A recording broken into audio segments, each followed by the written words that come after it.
Hope you're well. Using the Kuretake granulated colours today. I'm going to use the Aurora Violet with a flat brush. Getting a generous amount on to my brush and just moving it around the page. Lovely vibrant colour this. I'm going to get quite a lot of that colour on. Now going to use the Aurora Orange. Again, liberal amount, which sort of comes out a bit greeny. Very strange.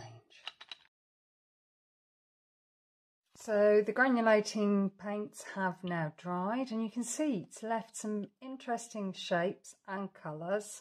You can't really predict these paints. They seem to want to do whatever they want by themselves.